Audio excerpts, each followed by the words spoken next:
nome é Silvio Luiz de Almeida, sou professor de Direito da Faculdade de Direito da Universidade Presbiteriana Mackenzie e também sou professor do curso de Administração de Empresas da Escola de Administração de Empresas da Fundação Getúlio Vargas em São Paulo. Sou doutor em Direito, particularmente minhas pesquisas são na área da filosofia do direito, e eu estudo o entrecruzamento entre direito, filosofia e economia política. E meu foco nos últimos anos tem sido a questão racial. Minha experiência nesse evento foi uma experiência fantástica, eu aprendi muito e, além de aprender bastante, eu pude constatar o quanto a questão racial, a questão da violência, enfim, como isso tudo é conectado, né, de alguma maneira, em todos os lugares do mundo, apesar das diferenças, mas há uma conexão, sim, o que nos permite desenvolver uma gramática comum, o que torna possível um diálogo bastante rico, bastante profícuo. Foi o que nós encontramos aqui, foi o que eu particularmente encontrei aqui. A minha fala nesse sentido, a minha participação ontem, ela girou muito em torno de estabelecer justamente os pontos fundamentais dessa possibilidade de um diálogo comum, articulando algumas preocupações que perpassam todos aqueles que falaram aqui sobre a questão racial a partir das suas experiências, né, e a partir também dos seus estudos. Tentei estabelecer a distinção entre o que a gente chama de racismo estrutural e racismo institucional. Acho que é uma questão importante porque acredito que essas distinções, esses conceitos, eles dizem respeito a todo um complexo de determinações, a todo um complexo de possibilidades da vida social e política.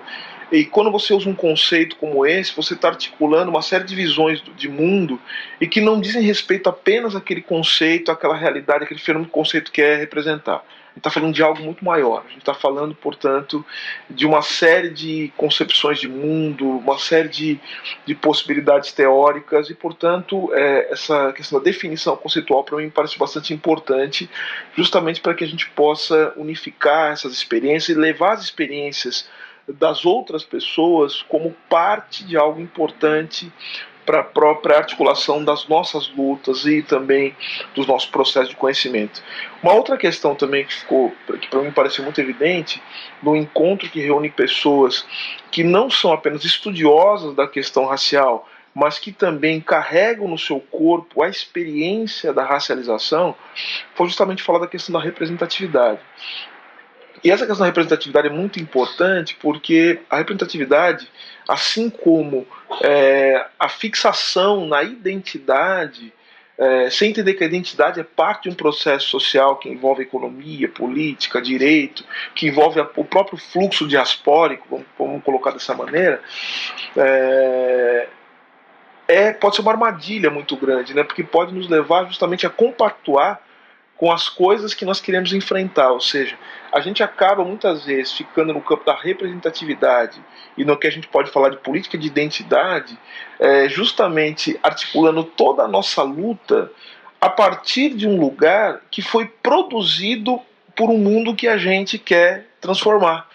né? Então a representatividade ela é importante, ela tem uma importância porque um dos pontos fundamentais para a transformação do mundo é justamente a reorientação ideológica, uma transformação no imaginário social e colocar negros, mulheres, LGBTs, enfim, e todas as outras possibilidades todas as outras pessoas que são racializadas dentro de um lugar fixo.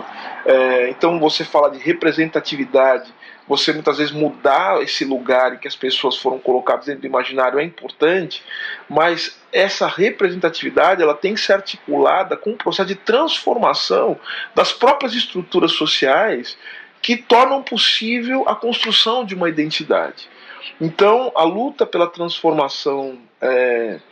dos indivíduos, a luta por novos sujeitos políticos e que possam de fato ter relevância nesse processo de transformação do mundo, passa também por um olhar crítico e, mais do que isso, por uma ação realmente transformadora sobre as estruturas sociais que tornam possível a racialização e o próprio processo de formação, de construção das identidades.